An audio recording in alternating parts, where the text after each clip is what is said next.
Hello, folks. This is the first video in section 4 of Unit 7 on inference for proportions. So this unit is, or this section rather, is all about the difference between proportions, right? So here's where we're going to talk about two proportion intervals and two proportion tests, because often we're going to be pulling from two different populations. Before we can do that, though, I need to tell you about the sampling distribution for difference of proportions. It's very similar to what we've done previously. It's just the formulas change a little bit. Okay, so let's go ahead and jump into it here.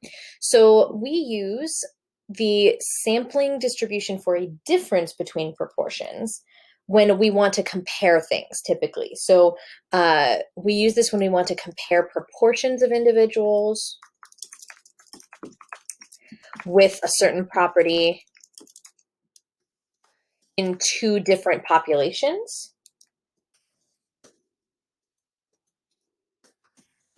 Okay, so that's one reason that we use this type of sampling distribution.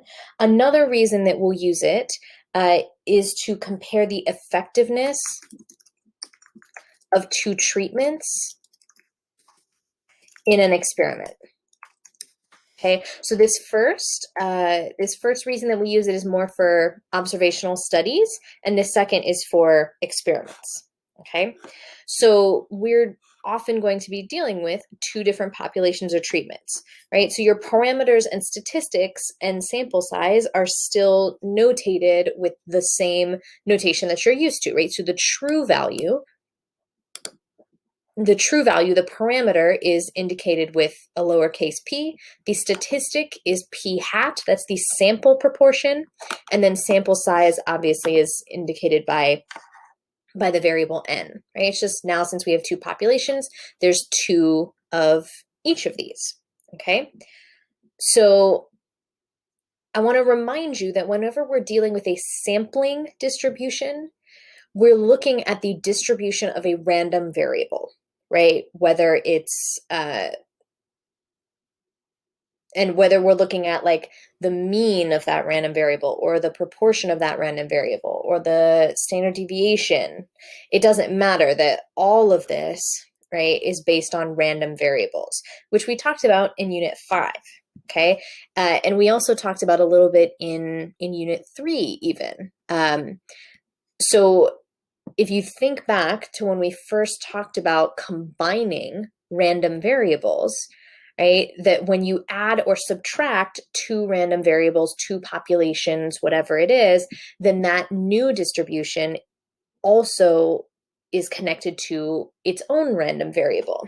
Okay, so if you remember, okay, since we're dealing with the difference of proportions here, right, that if you recall, right, the mean of the difference between two random variables, you just have to subtract the two means that you're given,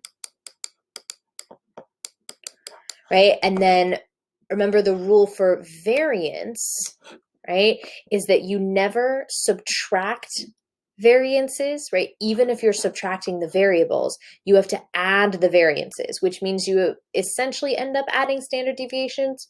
But remember, we deal with variances when we're combining random variables, whether we're adding or subtracting them. You never add standard deviations, always add variances, okay? So if I'm trying to find the variance of this new random variable x minus y, I'm going to add the variances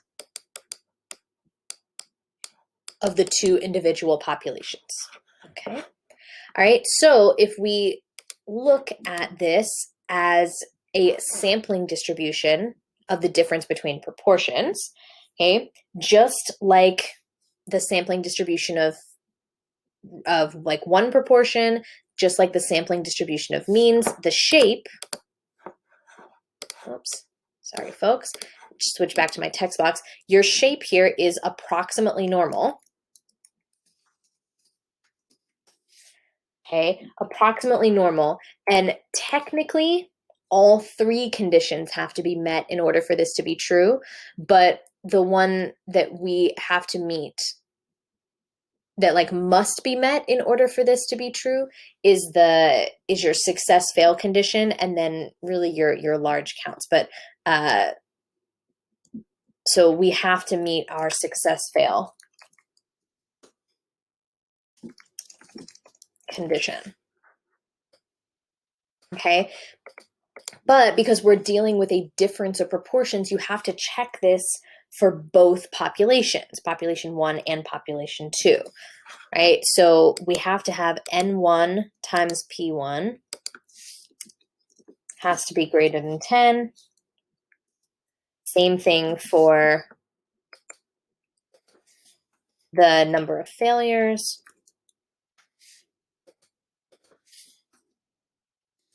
right? Both number of successes and number of failures have to be greater than 10. Okay, and that has to be true for both populations. So I'm just going to go in and change all of these 1s to 2s here on this second one right here, these little subscripts.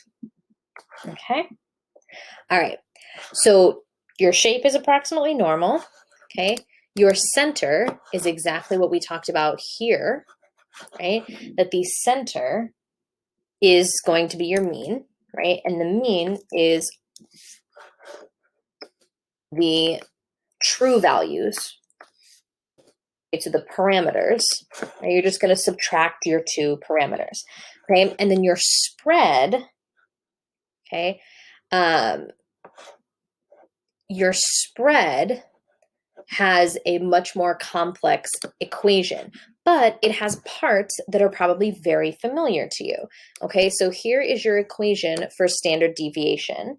Okay, you have P1, 1 minus P1 over N1, and then plus, and then you're going to do the same thing for the second population.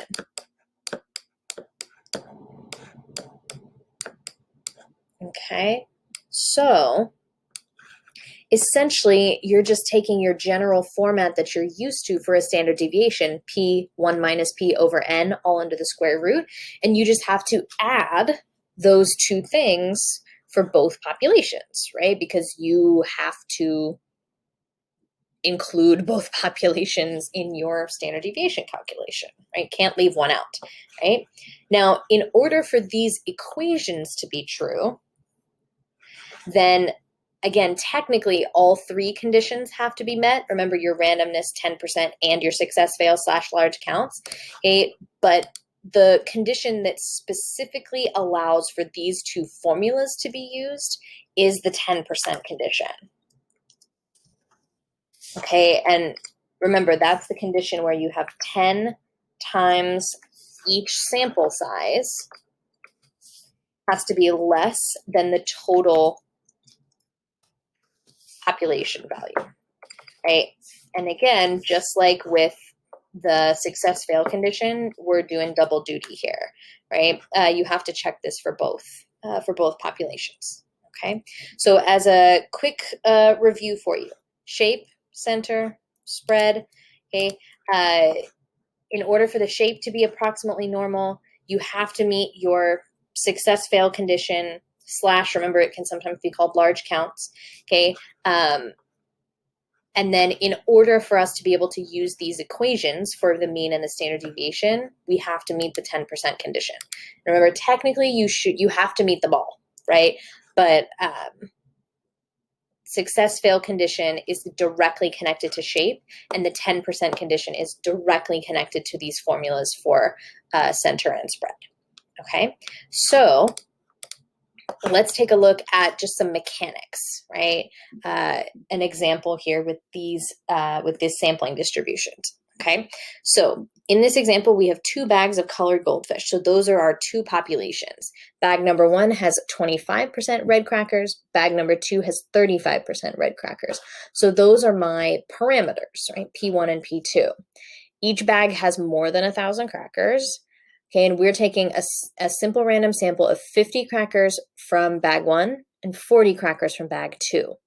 Okay, and then we're looking at the difference in the sample proportions. We're subtracting bag 1 and bag 2. Okay, so first thing they want to know is what's the shape of the sampling distribution.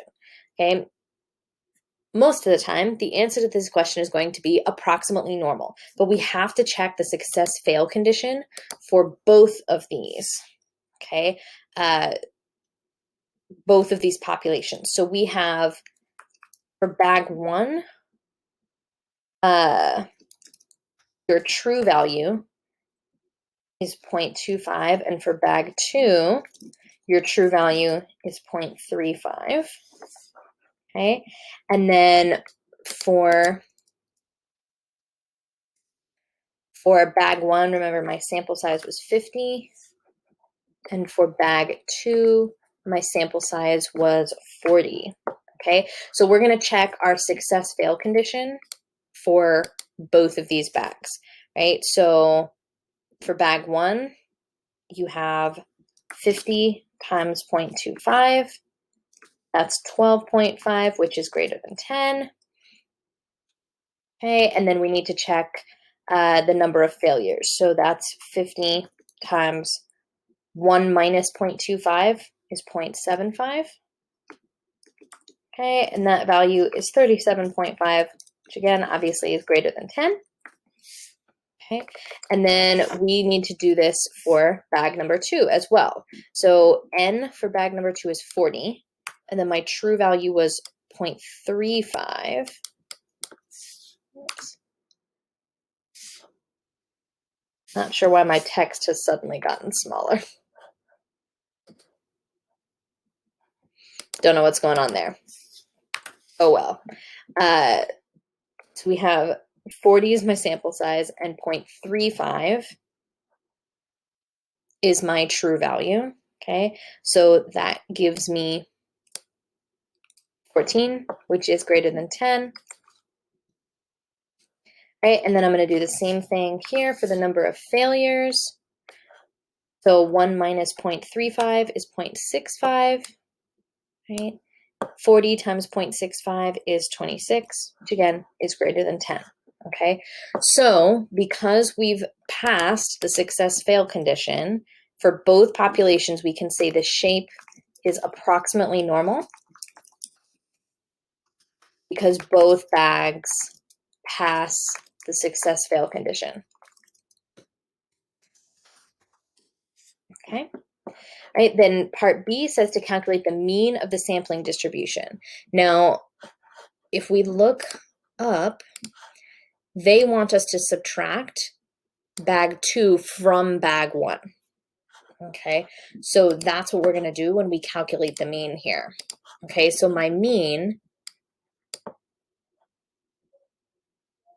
of bag 1 minus bag 2 is the proportion, right, the true proportion from bag 1 minus the true proportion from bag 2. So that's 0.25 minus 0.35. So you end up with negative, oops, hold on.